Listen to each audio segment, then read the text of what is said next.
Pessoal, iniciando aqui o LR Cash, então a nossa convidada de hoje é a Sabrina, que é a nossa coordenadora de marketing aqui do Grupo LR, e a gente vai trocar um pouquinho de ideia, falando um pouquinho sobre mídia digital, social media e marketing. Tudo bem, Sabrina? Oi, Léo, prazer estar aqui, gente, tudo bem? Tudo certinho.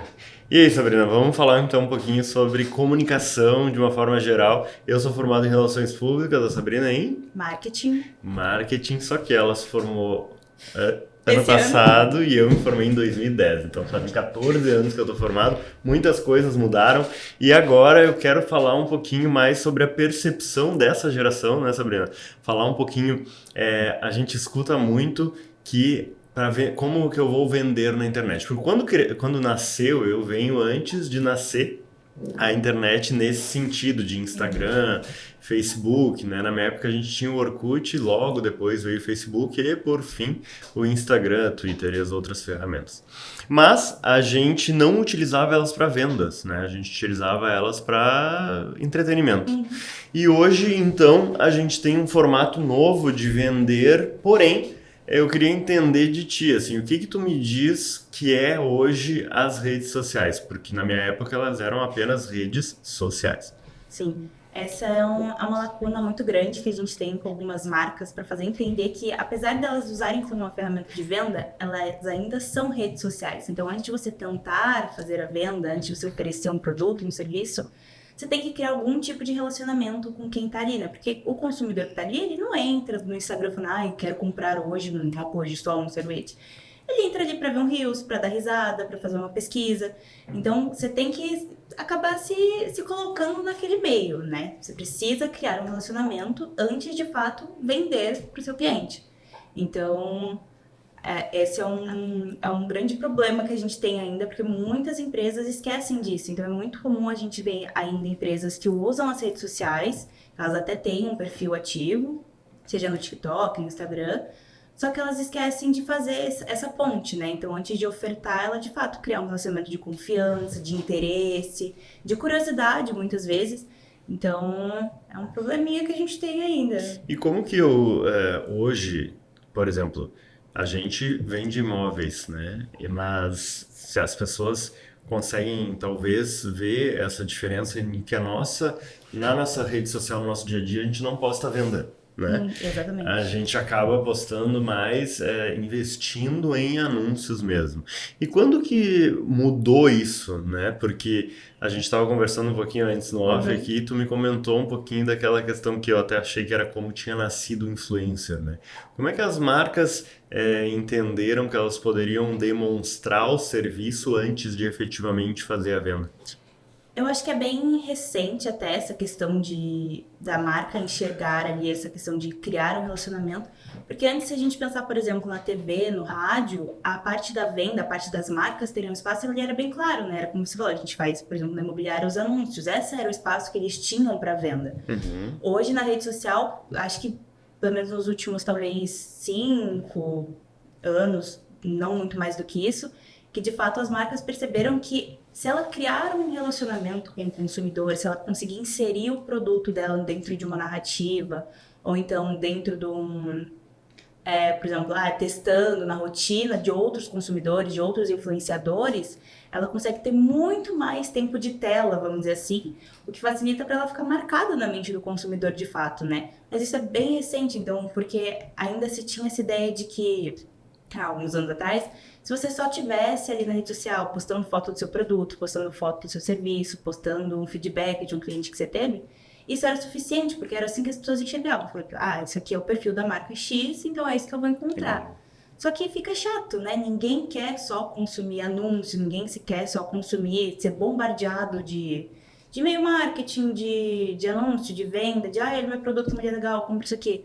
Então as marcas foram entendendo que se elas de fato quisessem pegar uma fatia maior do bolo, elas precisavam fazer de fato aquilo que a gente falou antes, né? Criar um relacionamento com o consumidor. Então, criar uma relação de entretenimento, de curiosidade, de suprir essa necessidade do motivo pelo qual as pessoas acessam as redes sociais, né? Então eu posso fazer um paralelo de repente assim de que Não sei, né? É algo que está na minha mente agora. Mas eu poderia considerar que o anúncio na rede social, ele surgiu tal qual o merchan dentro de uma novela, por exemplo? Eu acho que é um bom paralelo, até porque acho que tem uma diferença nas redes sociais que a gente consegue, com a questão do anúncio, que a gente consegue direcionar muito melhor o público, Sim. né? Mas ele surgiu justamente para isso, porque eu vi recentemente, eu não lembro quem falou, mas falou que, bom, o anúncio, aparecer todo mundo vai aparecer. Quando você usa o anúncio, você vai aparecer na frente do seu concorrente. Então, se você quer aparecer primeiro, se você quer aparecer antes, se você quer aparecer mais vezes, o anúncio tá ali para isso, porque aparecer na rede social todo mundo vai aparecer. Só que tem essa diferença, né? Diferente da TV, do rádio, em que eu posso ligar lá e tem eu, minha mãe, meu pai, minha tia, minha avó, meu papagaio assistindo. Na rede social, não. Ele fala, eu quero aparecer para o público como o Léo, como a Sabrina, como o Cleiton, que tá aqui com a gente. Então, eu acho que essa é uma vantagem, né? Porque além de ser mais barato, eu consigo ter um resultado, nesse sentido de venda direta, Sim. muito mais efetivo. Tá, e o podcast? O podcast eu acho que ele entra como um dos canais de aprofundar a imagem da marca na mente do consumidor, né? Porque o podcast, o YouTube, por exemplo, eles são canais muito efetivos, mas quem vai procurar o YouTube, o podcast, muitas vezes ele está em busca de um conteúdo que seja mais denso, que seja mais longo, que seja mais aprofundado dentro das questões que a marca trata, né? Então, isso vai depender muito, porque tem marcas, por exemplo, que vendem, vamos supor, eu posso ser uma marca de relógios, eu não vou fazer um podcast sobre relógios, mas eu vou fazer, por exemplo, um podcast sobre negócios, eu vou fazer um podcast sobre o lifestyle. Então, é uma ferramenta que a gente tem para conseguir atrair um público interessado, a persona, né, que a gente chama, interessado nesses assuntos que corroboram com o universo da minha marca. Então, não necessariamente o podcast precisa ser sobre o assunto que eu vendo, sobre o produto ou o serviço que eu ofereço. Entendi. Mas atrair aquele público que se interessa por um assunto em comum que a minha marca faz parte. Que daí eu tô, então, fornecendo informação para aquela pessoa que é a base do interesse, né? Exatamente. Porque, por exemplo, além de você estar fornecendo conhecimento, estar fornecendo entretenimento, muitas vezes também, você está fornecendo uma outra coisa que é a tua visão de marca sobre aquilo.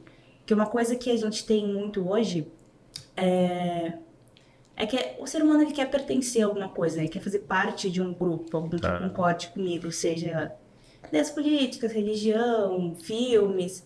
Então, quando você como marca se coloca num local do fato de falar, isso aqui é a visão que a gente tem sobre esse assunto, sobre essas coisas, são essas pessoas que eu quero ter comigo, são essas pessoas que eu confio, você dá um aval para o público também fazer parte disso, né? Então, realmente, eu gosto muito de como ele pensa, de como ele fala, de como ele se comunica, dos assuntos que ele traz e dos assuntos que a marca aborda. Então, você vai acolhendo, de fato, você vai criando uma comunidade, né? Você vai acolhendo essa comunidade. O podcast, por exemplo, é uma ótima maneira de fazer isso. Então, eu crio a conexão mais efetiva E mais profunda, né? e mais profunda com aquele público.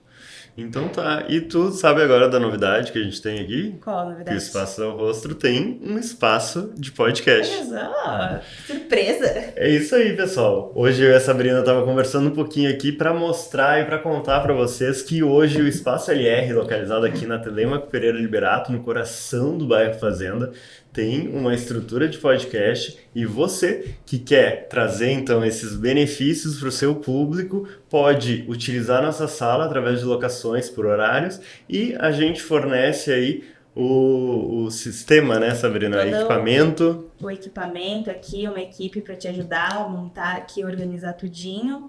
Então, é só chegar. Então, você que quer mais informações, basta nos enviar uma mensagem e visitar o nosso espaço. E também saber mais detalhes, como valores, tabelas e o que está incluso. Sabrina, quero te agradecer muito por ter sido pega de paraquedas e ter caído aqui na nossa frente, mas acho que ninguém mais é oportuno para ser do que a nossa coordenadora de marketing, né? Então, brigadão, pessoal. Obrigado mais uma vez aí por quem parou um pouquinho para assistir e até mais. Até.